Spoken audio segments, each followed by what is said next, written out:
ಪರಂ ಶಾಂತಿ ಬಾಪೂಜಿಯವರ YouTube ಚಾನಲ್ಗೆ ಸ್ವಾಗತ.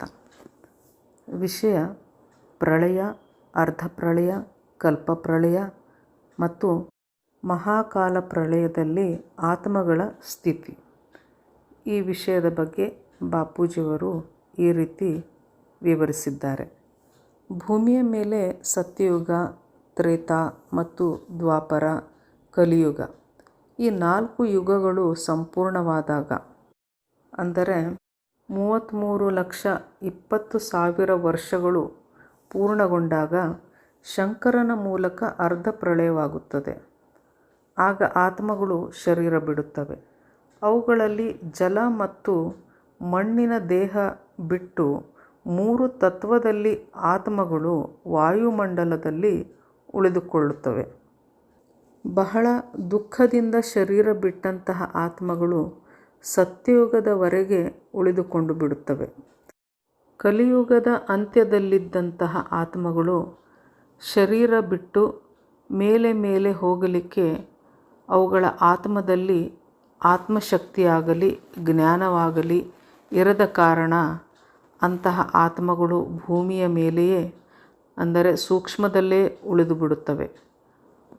ಪ್ರಾಣಿಯಲ್ಲಿನ ಆತ್ಮ ಪ್ರಾಣಿಗಳ ಸೂಕ್ಷ್ಮ ಶರೀರದಲ್ಲಿ ಮತ್ತು ಮನುಷ್ಯನಲ್ಲಿದ್ದ ಆತ್ಮ ಮನುಷ್ಯನ ಸೂಕ್ಷ್ಮ ಶರೀರದಲ್ಲಿ ಉಳಿದುಕೊಳ್ಳುತ್ತವೆ.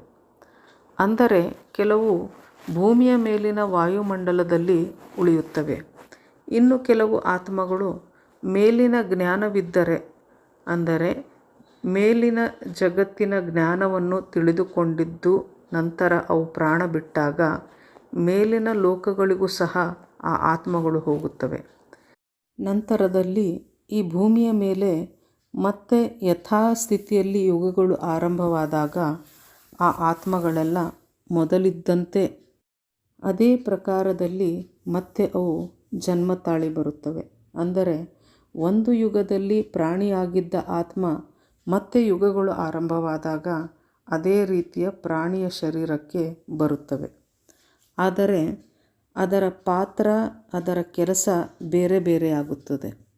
ಆತ್ಮಕ್ಕೆ ಇಚ್ಛೆ ಇಲ್ಲದಿದ್ದರೆ, ಅಂದರೆ ಮತ್ತೆ ಈ ಭೂಮಿಗೆ ಬರುವ ಆಸೆ ಇಲ್ಲದಿದ್ದರೆ ಅದು ಮತ್ತೆ ಶರೀರವನ್ನು ಧರಿಸುವ ಅಗತ್ಯವಿರುವುದಿಲ್ಲ.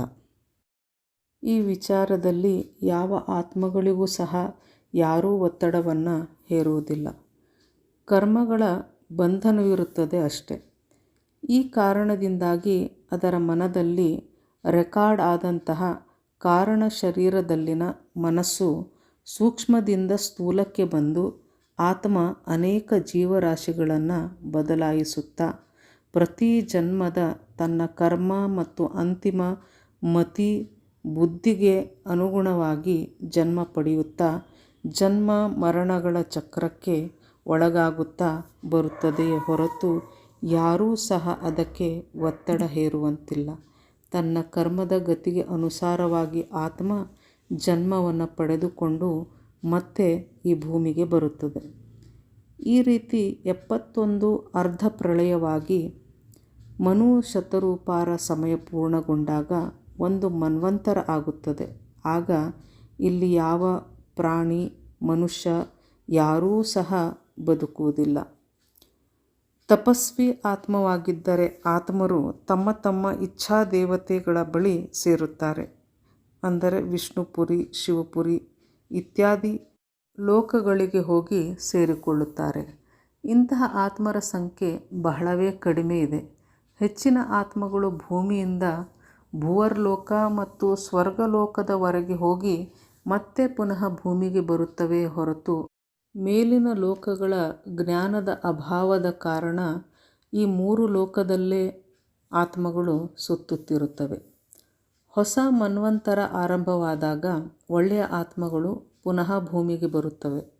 ಸತ್ಯಯುಗ ಆರಂಭವಾದಾಗ ವಾಯುಮಂಡಲ ಸತೋಪ್ರಧಾನವಾಗಿರುವುದರಿಂದ ಒಳ್ಳೆಯ ಆತ್ಮಗಳೆಲ್ಲ ತಮ್ಮ ತಮ್ಮ ಕರ್ಮಗಳಿಗೆ ಅನುಗುಣವಾಗಿ ಸತ್ಯಯುಗಕ್ಕೆ ಬಂದರೆ, ಕೆಲವು ಆತ್ಮಗಳು ತಮೋಪ್ರಧಾನವಾಗಿದ್ದಾಗ ಅವು ಸತ್ಯಯುಗಕ್ಕೆ ಬರಲಿಕ್ಕೆ ಸಾಧ್ಯವಾಗುವುದಿಲ್ಲ. ಅಂದರೆ ಸತ್ಯಯುಗದಲ್ಲಿ ಸತೋಪ್ರಧಾನ ಆತ್ಮಗಳು ಮಾತ್ರ ಜನ್ಮ ಪಡೆದುಕೊಳ್ಳುತ್ತವೆ. ನಂತರದ ಯುಗಗಳಲ್ಲಿ ವಾಯುಮಂಡಲ ದೂಷಿತವಾಗಿ ತಮೋಪ್ರಧಾನವಾದಾಗ ತ್ರೇತಾಯುಗದ ಅಂತ್ಯ ಅಥವಾ ಕಲಿಯುಗದಲ್ಲಿ ತಮೋಪ್ರಧಾನ ಆತ್ಮಗಳೆಲ್ಲ ಕೆಳಗೆ ಇಳಿಯತೊಡಗುತ್ತವೆ. ಅಂದರೆ ತಮ್ಮ ಗುಣಗಳಿಗೆ ಅನುಗುಣವಾದ ವಾಯುಮಂಡಲವು ಸೃಷ್ಟಿಯಾದಾಗ ಆತ್ಮಗಳು ಆಯಾ ಯುಗಗಳಲ್ಲಿ ಜೀವನ್ಮರಣದ ಚಕ್ರಕ್ಕೆ ಒಳಗಾಗುತ್ತವೆ. ಕಲ್ಪಪ್ರಳಯದ ಸಮಯದಲ್ಲಿ ವಿಷ್ಣುವು ಸೂರ್ಯನಲ್ಲಿ ಪ್ರವೇಶಿಸಿ ಭೂಲೋಕ, ಭುವರ್ಲೋಕ ಮತ್ತು ಸ್ವರ್ಗಲೋಕ ಈ ಮೂರೂ ಲೋಕಗಳನ್ನು ಭಸ್ಮ ಮಾಡುತ್ತಾನೆ. ಪಾತಾಳವೂ ಸಹ ಭಸ್ಮವಾಗಿ ಹೋಗುತ್ತದೆ. ಈ ಸಮಯಕ್ಕೆ 14 ಮನ್ವಂತರ ಅಂದರೆ 1000 ಯುಗಾಂತರಗಳು ಆಗಿ ಬ್ರಹ್ಮನ ಒಂದು ದಿನ ಪೂರ್ಣಗೊಂಡಿರುತ್ತದೆ. ಭೂಮಿಯ ಮೇಲೆ ಆಗ 4 ಅರಬ 32 ಕೋಟಿ ವರ್ಷಗಳಾಗಿರುತ್ತವೆ. ಅಂದರೆ ಈ ಎಲ್ಲ ಸ್ಥೂಲ ಜಗತ್ತು ಮತ್ತು 3 ಲೋಕಗಳು, ಪಾತಾಳಗಳು ಎಲ್ಲವೂ ಭಸ್ಮವಾಗಿ ಹೋಗಿರುತ್ತದೆ. ಸ್ವರ್ಗದಿಂದ ಹಿಡಿದು ಅದರ ಮೇಲಿರುವಂತಹ ಮಹರ್ಲೋಕದವರೆಗೆ ಅಗ್ನಿಯ ಜ್ವಾಲೆ ಎಲ್ಲೆಡೆಯೂ ಹರಡಿಕೊಳ್ಳುತ್ತದೆ. ಇದರಿಂದಾಗಿ ಈಗ ಆತ್ಮಗಳಲ್ಲಿ ಅಗ್ನಿ ತತ್ವ ಮಾತ್ರ ಉಳಿದುಕೊಳ್ಳುತ್ತದೆ. ಆತ್ಮ ನಿರಾಕಾರಿಯಾಗಿ ಅಂದರೆ ಆಕಾಶ ತತ್ವದಲ್ಲಿ ಉಳಿಯುತ್ತದೆ.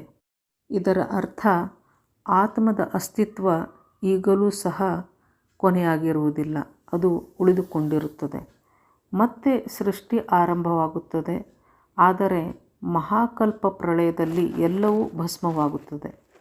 ಬ್ರಹ್ಮಾಂಡವು ಮೊದಲು ಯಾವ ಸ್ಥಿತಿಯಲ್ಲಿತ್ತೋ ಮತ್ತೆ ಅದೇ ಸ್ಥಿತಿಯಲ್ಲಿ ಬಂದು ನಿಲ್ಲುತ್ತದೆ. ಈಗ ಉಳಿದುಕೊಂಡಿರುವಂತಹ ಆತ್ಮಗಳೆಲ್ಲವೂ ಬಹಳ ಪವರ್ಫುಲ್ ಆತ್ಮಗಳಾಗಿರುತ್ತವೆ. ಪವರ್ಫುಲ್ ಆದಂತಹ ಆತ್ಮಗಳು ಮಾತ್ರ ಈಗ ಉಳಿದುಕೊಂಡಿವೆ. ಅಂದರೆ ಬೇರೆ ಬ್ರಹ್ಮಾಂಡದಿಂದ ಬಂದಂತಹ ಆತ್ಮಗಳು ಮಾತ್ರ ಈಗ ಉಳಿದುಕೊಂಡಿರುತ್ತವೆ. ಬ್ರಹ್ಮನಿಂದ ಸೃಷ್ಟಿಯಾದ ಆತ್ಮರು ಕೋಟ್ಯಾನುಕೋಟಿ ವರ್ಷಗಳಿಂದ ಜನನ ಮರಣ ಚಕ್ರಕ್ಕೆ ಮತ್ತು ಕರ್ಮಬಂಧನಕ್ಕೆ ಒಳಗಾಗುತ್ತಾ ಅನೇಕ ಪ್ರಳಯಗಳಿಗೆ ಒಳಗಾಗುತ್ತಾ ಆ ಆತ್ಮಗಳು ಅನೇಕ ಬಾರಿ ಜೀವನ್ಮರಣ ಚಕ್ರದಲ್ಲಿ ಬರುವುದರಿಂದ ಆತ್ಮಗಳ ಶಕ್ತಿ ಕ್ಷೀಣವಾಗಿ ಆ ಆತ್ಮಗಳೆಲ್ಲ ಮಹಾಕಲ್ಪ ಪ್ರಳಯದಲ್ಲಿ ಭಸ್ಮವಾಗಿ ಬಿಡುತ್ತವೆ. ಅಂದರೆ ಆ ಆತ್ಮಗಳ ಅಸ್ತಿತ್ವವೇ ಈಗ ನಾಶವಾಗುತ್ತದೆ. ವಿಜ್ಞಾನ ಇದನ್ನು ಬ್ಲ್ಯಾಕ್ ಹೋಲ್ ಎನ್ನುತ್ತಿದೆ. ಸೂರ್ಯ ಇತ್ಯಾದಿ ಅನಂತ ಬ್ರಹ್ಮಾಂಡಗಳಲ್ಲಿ ಬ್ಲ್ಯಾಕ್ ಹೋಲ್ಗಳು ಪರಿವರ್ತನೆ ಆಗುತ್ತಲೇ ಇರುತ್ತವೆ. ತಮ್ಮ ಶಕ್ತಿಯನ್ನು ಕಳೆದುಕೊಂಡು ಬ್ಲ್ಯಾಕ್ ಹೋಲ್ಗಳಾಗಿ ಪರಿವರ್ತನೆಯಾದಂತಹ ಆತ್ಮಗಳು ಮತ್ತೆ ತಪಸ್ಸು ಕೈಗೊಂಡು ಸೃಷ್ಟಿಯ ರಚನೆಗೆ ಮುಂದಾಗುತ್ತಾರೆ. ಮಹಾಕಲ್ಪದ ನಂತರ ಹೊಸ ಸೃಷ್ಟಿಯ ಆರಂಭವಾಗುವಾಗ ಹೊಸ ಶಿವ, ಹೊಸ ಬ್ರಹ್ಮ, ಹೊಸ ವಿಷ್ಣುವಿನ ಸೃಷ್ಟಿಯಾಗುತ್ತದೆ. ಎಲ್ಲರೂ ಹೊಸಬರೇ ಆಗಿರುತ್ತಾರೆ. ಹಳೆಯ ಸೃಷ್ಟಿಯನ್ನು ಶಿವ ತನ್ನಲ್ಲಿ ಸೆಳೆದುಕೊಂಡಿರುತ್ತಾನೆ. ಇಲ್ಲಿ ಬೇರೆಡೆಯಿಂದ ಬಂದ ಆತ್ಮರನ್ನು ಶಿವನು ಮುಕ್ತ ಮಾಡಲಿಕ್ಕೆ ಆಗುವುದಿಲ್ಲ. ಅವು ತಾವು ಬಂದ ಬ್ರಹ್ಮಾಂಡಗಳಿಗೆ ಪಯಣ ಬೆಳೆಸುತ್ತವೆ. ಮಹಾಕಾಲ ಪ್ರಳಯದಲ್ಲಿ ಮಹಾಶಿವನು ಮಹಾಕಾಲನಾಗಿ ಅನಂತ ಬ್ರಹ್ಮಾಂಡಗಳನ್ನು ತನ್ನ ರೋಮಗಳಲ್ಲಿ ಸೆಳೆದುಕೊಂಡು ಬಿಡುತ್ತಾನೆ. ಅನಂತಕೋಟಿ ಬ್ರಹ್ಮಾಂಡಗಳು ಆಗ ಶಿವನಲ್ಲಿ ಲಯವಾಗಿ ಬಿಡುತ್ತವೆ, ವಿಸರ್ಜನೆಯಾಗುತ್ತವೆ. ಅನಂತಾನಂತ ಶಿವರು ಮಹಾಶಿವನಲ್ಲಿ ಲೀನವಾಗಿ ಬಿಡುತ್ತಾರೆ. ಇದಾದ ನಂತರ ಮತ್ತೆ ಸೃಷ್ಟಿ ಆರಂಭವಾಗುತ್ತದೆ. ಮತ್ತದೇ ಶಿವರು ಬ್ರಹ್ಮರು ಹುಟ್ಟಿಕೊಳ್ಳದೆ ಹೊಸ ಸೃಷ್ಟಿಯು ಆರಂಭವಾಗುತ್ತದೆ. ಈ ರೀತಿ ನಮ್ಮ ಮಲ್ಟಿವರ್ಸ್ನಲ್ಲಿ 3ನೇ ಬಾರಿ ಸೃಷ್ಟಿ ಲಯ ಆಗುತ್ತಾ ಶಕ್ತಿಯು ಕ್ಷೀಣವಾಗುತ್ತಾ ಹೋಗಿ ಸ್ಥೂಲ ಜಗತ್ತು ಮತ್ತು ಸೂಕ್ಷ್ಮ ಜಗತ್ತು ಸೃಷ್ಟಿಯಾಗಿವೆ. ಅಂದರೆ ಶಿವನ ಶಕ್ತಿ ಕ್ಷೀಣವಾದಾಗ ನಿಮ್ನ ಸ್ತರದ ಈ ಜಗತ್ತು ಆರಂಭಗೊಂಡಿತು.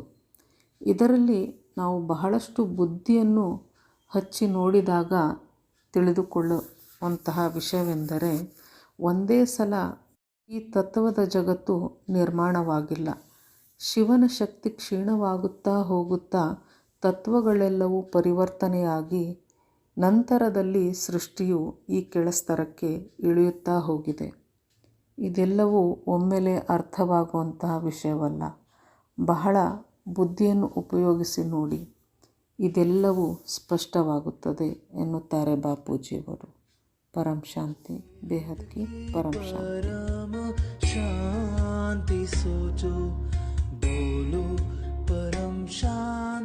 Join us daily for live meditation, 10 p.m. to 11 p.m. on YouTube Live. Subscribe now. Website www.paramshanti.org. Email us anand@paramshanti.org. Like, share, subscribe. Join today.